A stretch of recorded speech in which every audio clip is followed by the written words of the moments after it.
Good afternoon, adventurers, and welcome back to the e-Camporee. What did you get up to this morning, Simon? Hey, this morning I had a beautiful sleep in, of course, but then I was up ready for church, because I love going to church. You love going to church, Pastor Moses? I love going to church as well, Simon, but what I enjoy about Saturday mornings is being able to make breakfast for my family. And my boys always wake up early, so I have to wake up early, but it's always just fun to see them enjoy their breakfast early in the morning. So Simon, we've got the Dive In Award. Yes, we now, do. I'm really excited about that. Is there anything that we need to know before we go into Dive In? Hey, well, the Dive In Award is going to be fun, and we got to know that, so make sure you stick around. But before that, we're bringing back an old friend, Sunny! Sunny! Back to Sunny. Hey, we're going to catch another part of the story about Sunny, so we hope that you guys love that story, and here we are now, over to Sunny. Sunny Goes Camping, Part 2. Written and illustrated by Linda Siric. Read by Jaden Streetfield. After a good night's rest, Sunny arose to the smell of fresh pancakes. "Good morning, Sunny," said Dad. "Are you hungry?" Sunny wolfed down his breakfast. "What are we going to do today?" he asked. "We will be going on a bushwalk, Sunny," explained Dad. Sunny was so excited, he imagined all of the animals that they might encounter along the way. "Dad, do you think there'll be any dangerous animals where we're going?" Sunny asked, a worried look growing on his face. "If you stay by my side, Sunny, you'll be safe," Dad replied. Satisfied with his dad's answer, Sunny ran over to the tent to pack his hiking bag. After breakfast, everyone gathered around Dad, who was holding up a big map of the area. "We'll follow Lyrebird walking track until we reach the picnic spot," said Dad. "Don't forget to pack your lunch and water bottle, and we'll be out for a while." While out on their walk, they encountered many interesting sights and sounds. "Look, a rabbit!" shouted Sunny. "It's diving in that grass." "Oh, and over there, a frog!" Mitzi laughed. "It's diving in the pond," said George. "Ribbit, ribbit." Suddenly, a series of unfamiliar sounds came from the nearby bushes. Squeak, pop, chirp, bark. "Dad, what's that?" Sunny shrieked. His knees began to tremble. "Pew! Squawk! Cluck!" "Don't panic, Sunny," explained Dad. "Have a look through those bushes. What do you see?" Sunny peered through the gaps in the leaves. He imagined he might see a herd of big, scary animals heading towards him. To Sunny's surprise, however, was a small brown bird perched on a branch. Pop, screech, giggle, tweet. "It's only a bird," exclaimed Sunny. "Yes, son, it's a lyrebird," Dad smiled.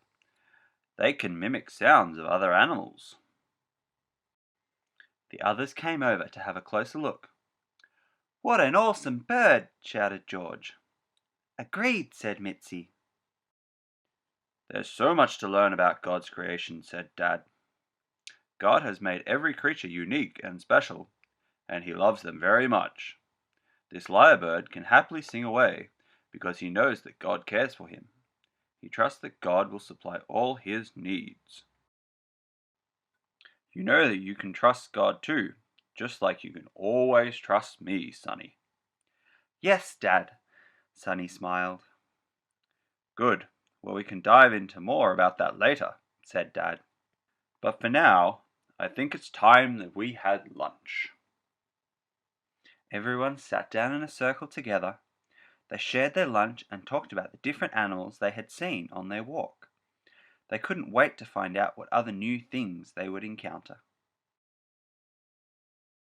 To find out what happens next, join us at 5 p.m. tonight.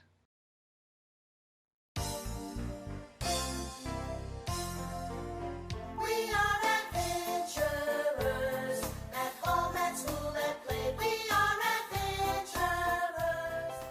Hi adventurers! How are you going? I hope you're having a really good weekend. I know I'm enjoying Camporee so much. It's been so lovely to sleep outside, to worship together. It's been so wonderful. I hope you're ready to do the Dive In Award. Do you like diving in? Do you like going for a swim? I know when I was younger I loved to swim and I loved to dive in, and I still do. But I remember it was very scary in the beginning. I had to do a lot of tries before I could learn how to dive into the pool properly. Have you learned to dive in properly? Well, today we're going to learn that there's more than one meaning to the word dive in. So to dive in can mean to start an activity, especially straight away. You can dive into your schoolwork, you can dive into reading the Bible. There are so many different things that we can dive into, so many different activities that we can do. God might call us to dive into different things. What do you think God might call us to dive into? He might ask us to be kind to a friend or to help someone in need. So diving in is all about trusting God and being ready to take action when He calls us to.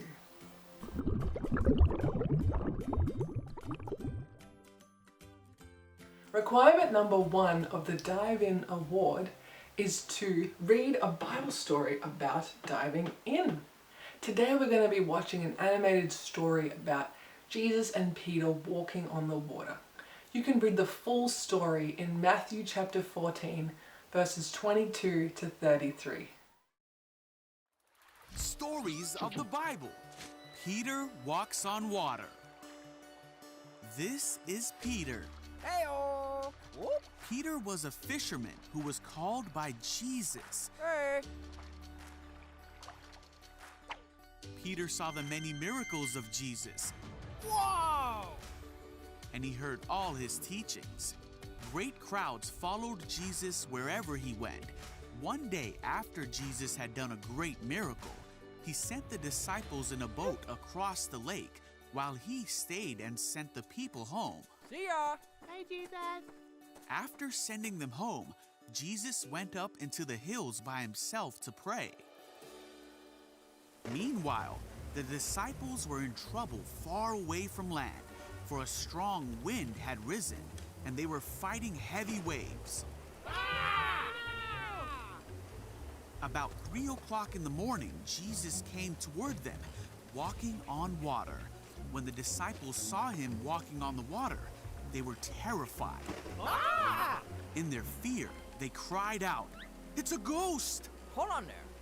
But Jesus spoke to them at once. "Don't be afraid," he said. "Take courage. I am here." Then Peter called to him, "Lord, if it's really you, tell me to come to you walking on the water." So Jesus said, "Yes, come." So Peter went over the side of the boat Whoa! You're awesome!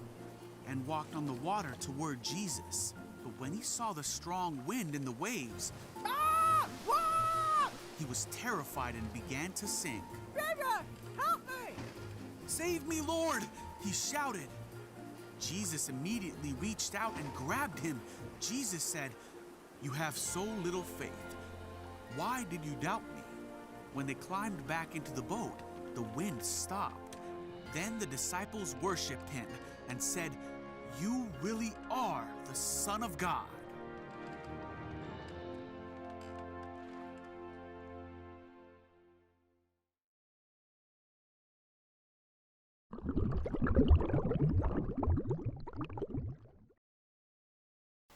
Requirement number 2 asks us to reflect on the story that we just read. Can you tell me what Peter did that was like diving in? Remember, diving in is about trusting God and being ready to take action when He calls us to. When Peter chose to follow Jesus' call to walk on the water, that was like Peter diving in.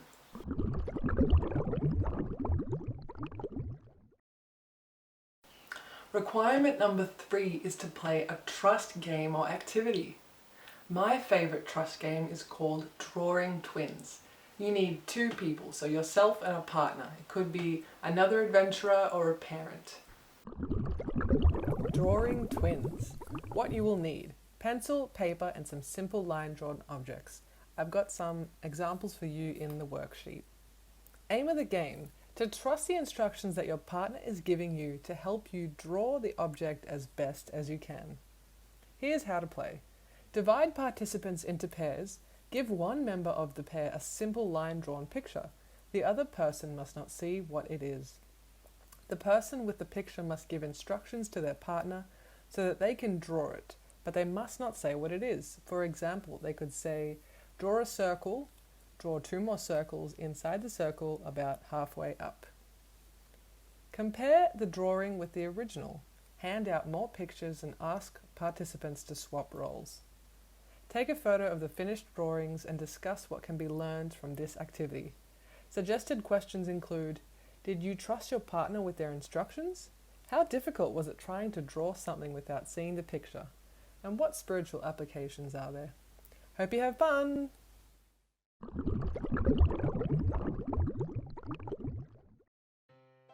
Requirement number 4 is to do or watch an object lesson about trust. So today I'm going to show you a really cool trick that you can do with a glass of water. So I've got here a glass of water that's half full. So you're going to need one of these if you want to try this experiment. And you're going to need an index card or just a piece of card that we're going to place on top. Okay? So what you need to do is firmly press down so that there's no bits that are uncovered, okay? And what we're going to do is tip the glass over. What do you think will happen? Do you think the water's going to go everywhere on the floor?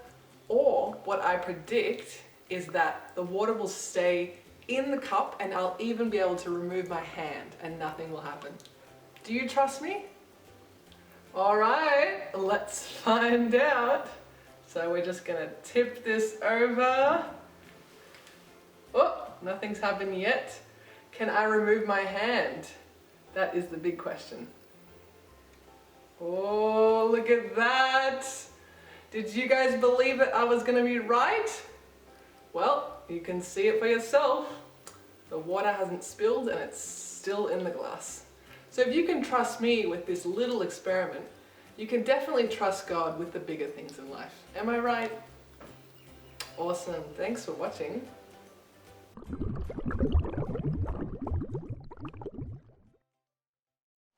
Requirement number 5 is to role play the story that you chose in requirement number 1.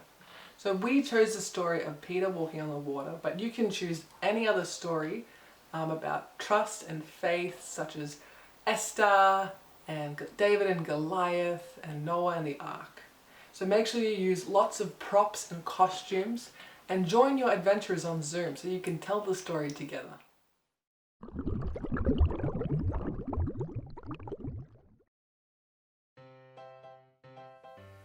Today I'm going to show you how to make this walking on water paper plate craft. You're going to need a paper plate, or you could use a piece of card, and we're going to cut a line through the middle of this paper plate. First poke a hole and then cut.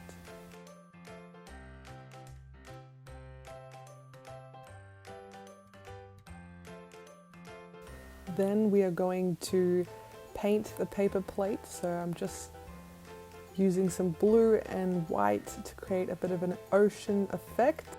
You can also use coloured paper, textures, or whatever you have at home to create the waves.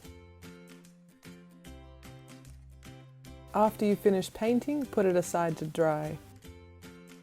Now I've got some walking on water cutouts of Peter, Jesus and a boat. You can print these off the worksheet or you can just draw your own cutouts and then just colour them in. After you finish colouring, cut them all out. Next we're going to get some straws, or you could use paddle pop sticks, and I'm going to cut them to the right size and then sticky tape them on. And once you're finished, you can put them through the slit in the paper plate, and there you go. There is your walking on water story. Hope you have fun. Well, there you have it, adventurers. That is the Dive In Award. Ooh. I hope you had so much fun doing it, and make sure you take photos of all your different crafts and activities that you've done and put it in your worksheet. I just want to thank our district directors, especially Margaret Williams, for coming up with this awesome award, and I look forward to seeing you for the rest of the program. Goodbye. Hey, what a cool award. I can't wait to do it. What do you reckon, Pastor Dive Moses? in. It looks like a really good award. I can't wait to get into it as well. Yeah, well, we can probably go and do that one this afternoon. Yeah, why not? Why I think not? we've got heaps of time. And then what are we doing after that? After that, we're coming back at 5 o'clock this evening for us to do our closing session. All right, we'll see you guys there. 5 o'clock. Make sure you do that award. It's going to be great.